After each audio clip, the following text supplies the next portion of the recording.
सच्चिदानंद सद्गुरु साईनाथ महाराज की जय. ஓம் சாய்ராம். ஸ்ரீ சாய் சச்சரிதம் ஓவிகள் கருத்துரை அத்தியாயம் 42. ஸ்ரீ சாய்நாதர் மோட்சமடைதல். ஸ்ரீ கணேசனை வணங்குகின்றேன். அறிவை அளிப்பவளான அன்னை ஸ்ரீ சரஸ்வதி தேவியை வணங்குகின்றேன். ஸ்ரீ குருதேவரை வணங்குகின்றேன். ஸ்ரீ குலதேவதையை வணங்குகின்றேன். ஸ்ரீ சீதா ராமச்சந்திரனை வணங்குகின்றேன். ஸ்ரீ சத்குரு சாய்நாத் மகாராஜை வணங்குகின்றேன். பாபா இறுதி வரை விழித்திருந்தார். அவரது உடல் தளர்ந்திருந்த போதிலும் அவரது மனம் விழிப்புடனும் எச்சரிக்கையுடனும் இருந்தது. இந்த நேரத்திலே பாபா தன்னுடைய பக்தர்கள் அனைவரையும் மதிய உணவிற்காக வீட்டிற்கு அனுப்பிவிட்டு ஓரிரு பக்தர்களை மட்டும் தன்னுடன் இருக்க வைத்தார். ஆனால் அத்தகைய கடினமான சூழ்நிலையை கண்ட சில அன்புள்ள பக்தர்கள் பாபாவை விட்டு விலகிச் செல்ல வேண்டாம் என்று தீர்மானித்து மஸ்ஜித் மாயிலே அமர்ந்தே இருந்தனர். மரணத்தின் போது எந்த பற்றுதலோ மாயையோ இருக்கக்கூடாது. எனவே பாபா அங்கிருந்த அனைத்து பக்தர்களையும் அவசரமாக சாப்பிட அனுப்பினார். தன்னுடைய மரண நேரம் நெருங்கிவிட்டதை அறிந்த பாபா பாகு சாஹேப் பூட்டி, காக்கா சாஹேப் தீக்ஷித் போன்ற தன்னுடைய மூத்த மற்றும் சிறந்த பக்தர்களை வாடாவுக்கு சென்று உணவு உண்டுவிட்டு உணவுக்கு பிறகு நிதாரணமாக திரும்புமாறு கட்டளையிட்டார். சூழலிலே நிலவிய கவலையையும் சோகத்தையும் தணிப்பதற்காக பாபா அனைவரையும் அவரவர் வீடுகளுக்கு செல்லுமாறு கட்டளையிட்டார். இரவும் பகலும் பாபாவின் சன்னதியிலே வாழ்ந்து நீண்ட காலமாக அவரது அருகாமையை மகிழ்ச்சியின்றி அனுபவித்து வந்த இந்த கவலையுள்ள பக்தர் பாபாவின் கட்டளையை ஏற்று கனத்த இதயத்துடன் புறப்பட எழுந்தார். பாபாவின் கட்டளைகளை மீற முடியாது. மேலும் அத்தகைய கடினமான சூழ்நிலையிலே அவர் பாபாவை விட்டு செல்ல தயங்கினார்.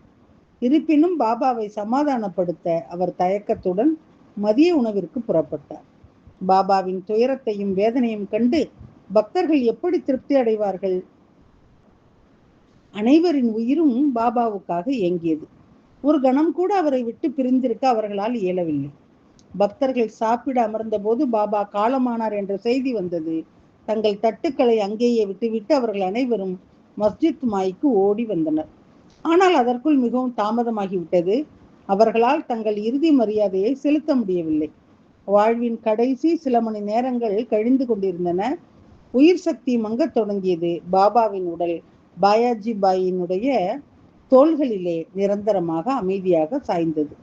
தம்முடைய இறுதி தருணங்களிலும் பாபா படுக்கைக்கு செல்லவோ உறங்கவோ இல்லை. மாறாக அரியணையிலே அமர்ந்தபடியே தன்னுடைய கைகளாலே இறுதி தானங்களை செய்து அமைதியாக தன்னுடைய மனித உடலை நீத்தார். பாபாவினுடைய மரணம் குறித்த தீர்க்க தரிசனம் இறுதி வரை புரிந்து கொள்ளப்படாமல் இருந்தது. பாபாவின் நுட்பமான திட்டம் யாருக்கும் தெரியவில்லை. பாபா சிரமமின்றி தன்னுடைய உடலை விட்டு நீங்கி நிர்குண பிரம்ம நிலைக்கு உயர்ந்தார். புனிதர்களின் குழு பௌதீக மாயை என்னும் திரையை அணிந்து இந்த உலகிலே அவதாரம் எடுக்கின்றது.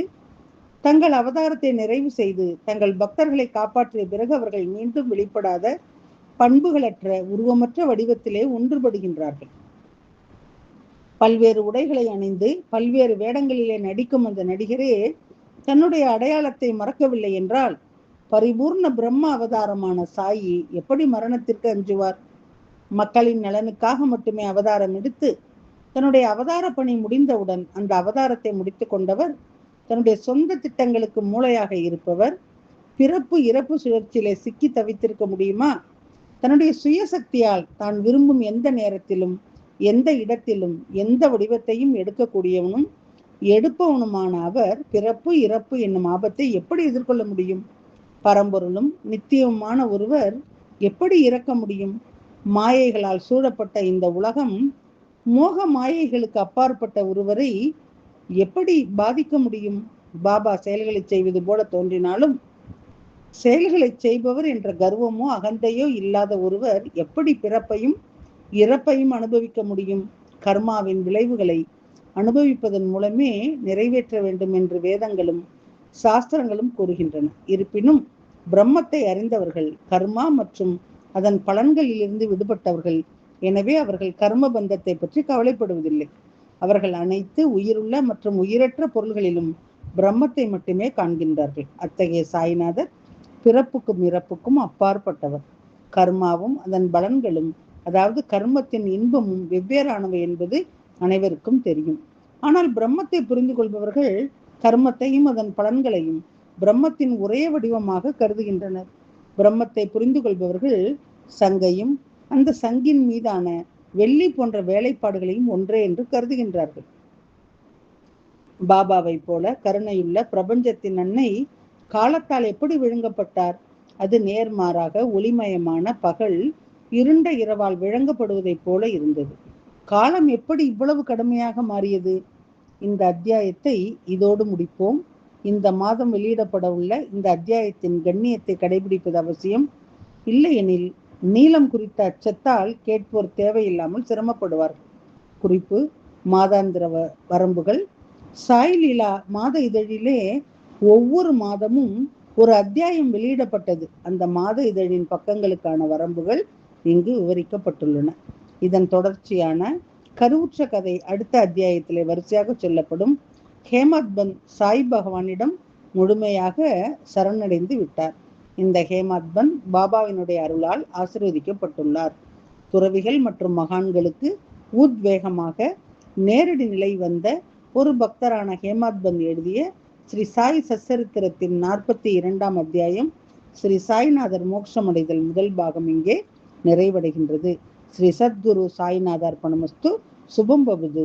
அத்தியாயம் 43 ஸ்ரீ சாய்நாதர் மோட்சமடைதல் 2ஆம் பாகம் ஓவிகள் மற்றும் கருத்துரை அடுத்த தொடரில் கேட்கலாம். சாயியை பணிவோம்.